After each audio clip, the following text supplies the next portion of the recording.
அர்த்தமுள்ள இந்து மதம். கவிஞர் கண்ணதாசனின் தத்துவ படைப்பு. அத்தியாயம் 43. இரத்தங்களின் யுத்தம். பரசுராமன் பரசுராமன் என்று 3 முறை அழைக்கிறார் நீதிமன்றத்தின் தவாலி. அடுத்தாற்போல் பரசுராமன் மகன் ரங்கராஜன் என்று 3 முறை அழைக்கிறார். மகன் வாதி, தகப்பன் பிரதிவாதி.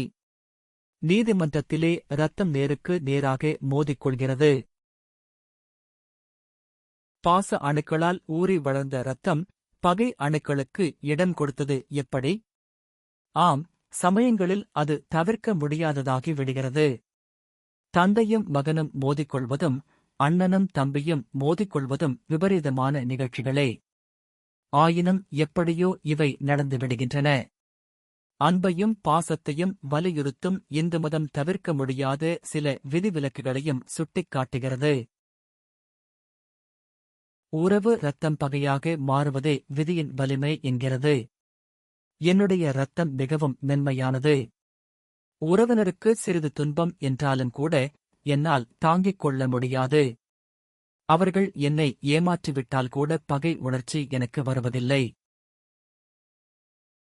சில இடங்களில் உறவினர்கள் மோதிக்கொள்ளும் வேகத்தை பார்க்கும்போது எனக்கு திகைப்பு ஏற்படும்.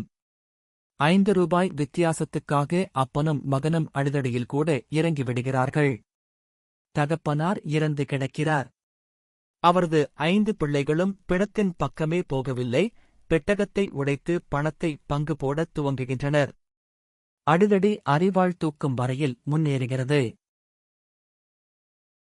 அவர்களது மனைவிமார்கள் உடனே 2வது போர்க்களத்தை துவங்குகிறார்கள்.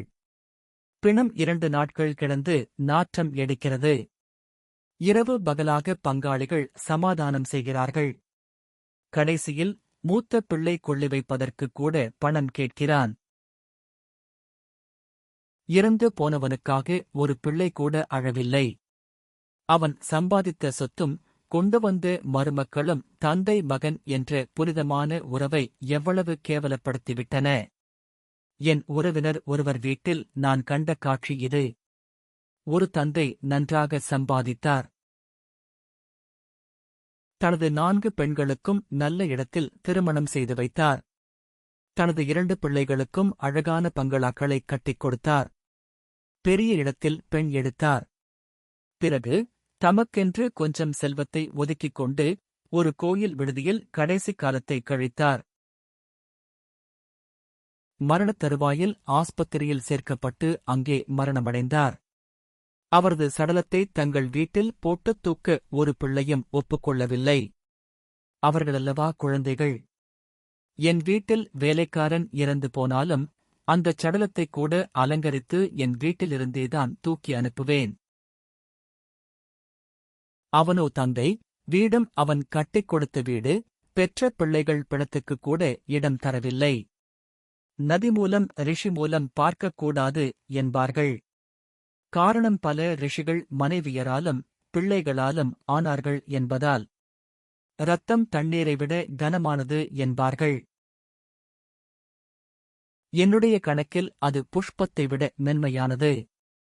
என் சகோதரருக்கு உடல்நிலை சரியில்லை என்று கேள்விப்பட்டால் என் உடம்பிலிருக்கும் இரத்தம் முழுவதும் தலைக்கு ஏறுகிறது, இரத்தக் கொதிப்பு அதிகமாகிறது. ஆனால் சிலரது இரத்தம் இரும்பை விட கனமாக இருக்கிறது. இரும்பைப் போல் அது துருப்பிடித்துப் போகிறது. உறவுகளில் மனிதனுடைய இஷ்டமே இல்லாமல் இறைவனே நேரடியாக வழங்கும் உறவுகள் தாய், தந்தை, சகோதர உறவுகள். மனிதனுடைய மந்த புத்தியும் இறைவனுடைய சொந்த புத்தியும் சம அளவில் தேடித்தரும் உறவு மனைவி உறவு. அது சரியாக அமைந்தாலும் தவறாக அமைந்தாலும் அதைத் தேடி எடுத்ததில் மனிதனுக்கு பங்கு இருக்கிறது. ஆனால் பிறப்பிலும் உடன்பிறப்பிலும் மனித அறிவுக்கு வேலையே இல்லை. அது முழுக்க முழுக்க இறைவனுடைய நியதியில் வருவது. பின் ஏனங்கே பகை வந்து பாசம் சாகிறது? அதை தெளிவாக கண்டுகொள்ள வேண்டுமென்றால் மீண்டும் நாம் பகவத்கீதைக்குள்ளேதான் நுழைய வேண்டும். பாரதப் போரில் உறவுகள் ஒன்றையொன்று எதிர்க்க வேண்டி வந்தது. இத்தனைக்கும் சிற்றப்பன் பெரியப்பன் பிள்ளைகள்தான். உடன் பிறந்த அண்ணன் தம்பிகள் கூட அல்ல. அதிலும் அர்ச்சுனன் மயங்கி விழுகிறான். பாவம், அவன் என்னைப் போல. பார்த்தனின் சாரதி பரந்தாமன் அவனை தூக்கி நிறுத்துகிறான்.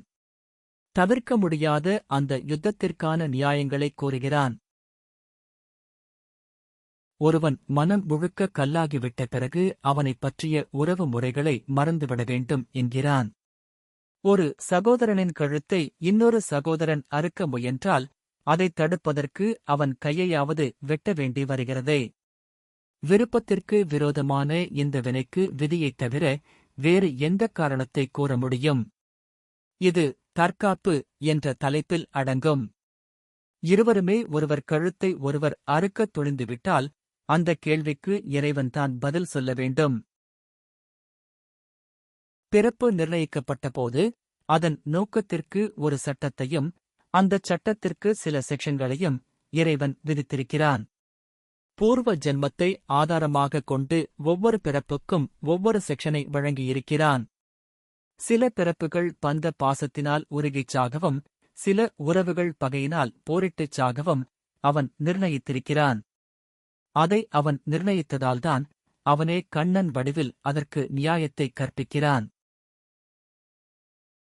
அர்ச்சுனா, கொலை செய்வது பாவம் என்றா நீ மயங்குகிறாய்? இல்லை, அப்படித்தான். நீ என்ன கொலையே செய்யாதவனா? ஏற்கனவே பல போர்களில் பலரைக் கொன்றவன் நீ. இங்கே ஏன் மயங்குகிறாய்? எதிரே நிற்பவர்கள் யாரென்று பார்த்ததும் உனக்கு மயக்கம் வருகிறது இல்லையா என்று கேட்கிறான். பாவம் அர்ச்சுனன். சிருஷ்டிகர்த்தா பாண்டவர்களுக்கும் கௌரவர்களுக்கும் ஒரே மாதிரியான குணத்தை கொடுக்கவில்லை. ஒரு இரத்தத்தை மலராகவும் ஒரு இரத்தத்தை இரும்பாகவும் படைத்தான். இரும்பு எழுந்து நின்றாலும் கூட மலர் துவண்டு விழுகிறது. வாழ்க்கையின் எல்லா கட்டங்களையுமே சில குடும்பங்களில் இப்படி கிராஸ் போட்டு வைத்திருக்கிறான் இறைவன். அந்த கிராஸ் இறைவனாலேயே விழுந்தது என்று கண்டுவிட்டுக் கொடுக்கும்படி புஷ்பங்களை வேண்டிக் கொள்கிறது இந்த மதம். இரண்டு கைகளையும் தட்டினால்தானே சத்தம் வருமென்று மென்மையான கையை அது அப்புறப்படுத்துகிறது. வன்செயலில் ஈடுபடும் கை தன் கருமத்தின் பலனை அனுபவிக்கும் என்று போதிக்கிறது. பின் ஏன் பரமாத்மா அர்ச்சுனனை மட்டும் கொலை புரியத் தூண்டினான்? ஒரு காடு அழிந்தால்தான் ஒரு வயல் உருவாகும் என்ற நிலை அங்கே இருந்தது. நான் வைத்த மரங்கள், நான் வளர்த்த மரங்கள் என்று பார்த்து பார்த்து மயங்குவதில் பயனில்லை. அவற்றைவிட பயனுள்ள தானியங்களுக்காக அவற்றை அழிப்பது முறையே. அங்கே நியாயம் தேவையை பொறுத்தது. அப்படி இன்றியமையாத தேவை வரும்போது இரத்தங்களுக்குள் யுத்தம் வரலாம். நீதிமன்றத்தில் தவாலியும் 3 முறை கூப்பிடலாம். ஆனால் மிக மிக இன்றியமையாத கட்டங்களைத் தவிர மற்ற நேரங்களில் மேன்மையான உறவுகள் விட்டுக் கொடுத்து போவதையே இந்து மதம் வலியுறுத்துகிறது. தகப்பன்தான் இறந்து போய்விட்டானே, தம்பிக்கு என்ன ஆட்சி என்று ராமன் சிங்காசனத்தில் போய் உட்கார்ந்திருந்தால் யார் கேட்டிருக்கப் போகிறார்கள்? கைகேயியின் கைகளில் விலங்கு மாட்டி பரதனையே பாதுகாப்பாக காட்டுக்கு அனுப்பியிருந்தால் அதுவும் ஒரு கதையாகத்தானே இருந்திருக்கும். அப்படி ஆகியிருந்தால் ஸ்ரீராமன் ஸ்ரீராமச்சந்திர மூர்த்தியாக ஆகியிருக்க மாட்டார். அயோத்தி இன்னொரு பங்களாதேஷ் ஆகியிருக்கும். ராமன் பரதனுக்கு விட்டுக் கொடுக்க, பரதன் ராமனுக்கு விட்டுக் கொடுக்க, விட்டுக் கொடுப்பதிலேயே ஒரு நாகரிக சம்பிரதாயத்தை உருவாக்கியது ராமாயணம். ஒரு நாற்காலி இருக்குமிடத்தில் 2 பேர் நின்று கொண்டிருந்தால் ஒருவரை பார்த்து ஒருவர் நீங்கள் உட்காருங்கள் என்று சொல்வது நாகரிகமா?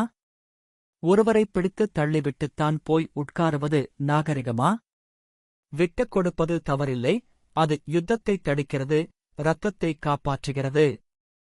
இதில் நாம் இறைவனிடம் வேண்டிக் கொள்வது ஒன்றுதான். இறைவா, இனிமேலாவது தொட்டுக் கொடுக்கும் உறவுகளைத் தராதே, விட்டுக் கொடுக்கும் உறவுகளையே உலகத்துக்குக் கொடு. சுபம். அடுத்த அத்தியாயத்தில் சந்திப்போம்.